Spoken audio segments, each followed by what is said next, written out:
कुछ घटनाएं ऐसी होती हैं जो इंसानियत को शर्मसार कर देती हैं, इस पावन धरती पर कलंक लगा देती हैं। भगवान श्री राम की धरती, जहां खुद भगवान श्री राम पधारे थे, जब उस धरती पर ऐसी कलंकित घटनाएं होती हैं तो ये हैरान कर देने वाली बात हो जाती है। अयोध्या में केवल 12 साल की बच्ची के साथ कई महीनों तक बलात्कार की घटना को अंजाम दिया गया। न सिर्फ बलात्कार की घटना को अंजाम दिया गया, बल्कि 12 साल की लड़की 2 महीने की गर्भवती भी हो गई, जिसके बाद ये मामला खुलकर सामने आया और ये किया सत्ता में बैठे सपा के नेता ने। जी हाँ, मोहित खान इस केस का मुख्य आरोपी है और उसका नौकर राजू इस पूरी घटना का वीडियो बनाता था लड़की को ब्लैकमेल करने के लिए। वो भी इस घटना में दोषी है। लेकिन सवाल ये उठता है कि आखिर मोहित खान पर क्या कार्रवाई की जाएगी? क्या योगी का बुलडोजर अब मोहित खान की किसी भी संपत्ति को नहीं छोड़ेगा? क्योंकि डीएनए टेस्ट अब आ चुका है। कुछ ऐसा सामने आया जो आपको हैरान कर देगा। चलिए हम आपको बताते हैं इस रिपोर्ट में कि अयोध्या रेप कांड में क्या कुछ चल रहा है। अयोध्या की पावन धरती जो सदियों से राम के चरणों से रोशन रही, अब एक क्रूर कहानी की साक्षी बन गई। एक छोटे से गांव में जहां की गलियां आज भी भगवान राम की कथाओं से महकती हैं, वहां एक मासूम के साथ कुछ ऐसा हुआ जिसने अयोध्या ही नहीं पूरे देश को शर्मसार कर दिया। समाजवादी पार्टी के नेता मोहित खान और उसके नौकर राजू ने नाबालिग के साथ जो किया, उसने इस धरती पर काला धब्बा छोड़ दिया। अयोध्या भारत की पौराणिक धरती, जहां हर पत्थर, हर गली में एक अनकही कहानी बसी हुई है। ये गली न केवल धार्मिक आस्थाओं का केंद्र है, बल्कि भारतीय संस्कृति और इतिहास का भी अहम हिस्सा है। अयोध्या की धरती पर भगवान राम के चरणों का स्वागत हुआ और यही वजह है कि ये स्थान आस्थावानों के दिल में एक विशेष स्थान रखता है। अयोध्या जिले के समाजवादी पार्टी के एक नेता और उसके कर्मचारी ने खेत में काम करने वाली एक नाबालिग लड़की को लालच देकर अपनी बेकरी में बुलाया और उसे कोई नशीली दवा खिलाकर कथित रूप से उसका बलात्कार किया। उसके कर्मचारी ने उसका अश्लील वीडियो बनाया और इस वीडियो को सार्वजनिक कर देने की धमकी देकर उसे ब्लैकमेल किया। ब्लैकमेल कर रेप करने का सिलसिला 2 महीने से ज्यादा तक चलता रहा।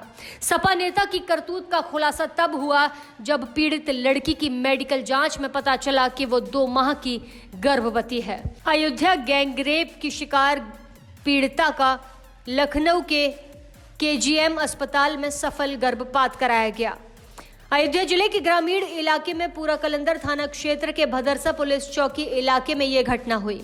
आरोप है कि 2.5 महीने पहले एक दिन जब पीड़ित लड़की मजदूरी करके घर लौट रही थी तो समाजवादी पार्टी के नेता मोहित खान की बेकरी में काम करने वाला राजू उसके पास आया और कहा कि मोहित खान बुला रहे हैं। वहां मोहित खान और उसके कर्मचारी राजू ने लड़की को बिस्किट और नशीली दवा देकर उसके साथ बलात्कार किया। उन्होंने 2 महीने में कई बार लड़की का रेप किया। किशोरी के गर्भवती होने पर यह मामला सामने आया। इस केस के सामने आने के बाद फैजाबाद सांसद अवधेश प्रसाद ने कहा कि यह घटना बेहद शर्मनाक है। समाजवादी पार्टी पूरे तरीके से पीड़िता के साथ है। जो भी आरोपी है उसे सख्त से सख्त सजा दी जानी चाहिए। लेकिन अब अयोध्या रेप केस के बाद भदरसा में भूमाफिया पर शामत आ गई है। अवैध निर्माण पर अब चलेगा बाबा का बुलडोजर। अभी तक पैमाइश में कब्रिस्तान की भूमि पर पुलिस चौकी समेत 11 लोगों द्वारा अवैध कब्जे और निर्माण की पुष्टि हुई है। अब प्राथमिक विद्यालय की 13 बिस्वा में से 8 बिस्वा से अधिक भूमि पर अतिक्रमण पर कब्जे की जांच पड़ताल भी की जा रही है। अयोध्या में नाबालिग से रेप मामले में आरोपी सपा नेता मोहित खान के खिलाफ योगी का बुलडोजर एक्शन जारी है। साथ ही भदरसा नगर पंचायत में किए गए अवैध कब्जों पर भी बुलडोजर की कार्रवाई जारी है। भदरसा नगर पंचायत में अवैध कब्जे को लेकर 11 भूमाफिया के खिलाफ FIR दर्ज कराई गई है। अब सपा नेता मोहित खान की अवैध संपत्तियों के साथ इनके भी अवैध साम्राज्य पर बुलडोजर चलेगा। जानकारी के मुताबिक अभी तक पैमाइश में कब्रिस्तान की भूमि पर पुलिस चौकी समेत 11 लोगों के द्वारा अवैध कब्जे और निर्माण की पुष्टि की गई। राजस्व विभाग की टीम पुलिस बल के साथ प्राथमिकी विद्यालय पहुंची और अपने पुराने रिकॉर्ड के आधार पर नापजोख भी की। ये कार्रवाई बेसिक शिक्षा विभाग के द्वारा जिलाधिकारी अयोध्या से की गई। अतिक्रमण और कब्जे की शिकायत के बाद यह हो रही है। जमीन पैमाइश के बाद एसडीएम सोहावल ने सीधे तौर पर कहा कि प्रथम दृष्टि में ही अतिक्रमण दिखाई दे रहा है और जांच के बाद बुलडोजर की कार्रवाई की जाएगी।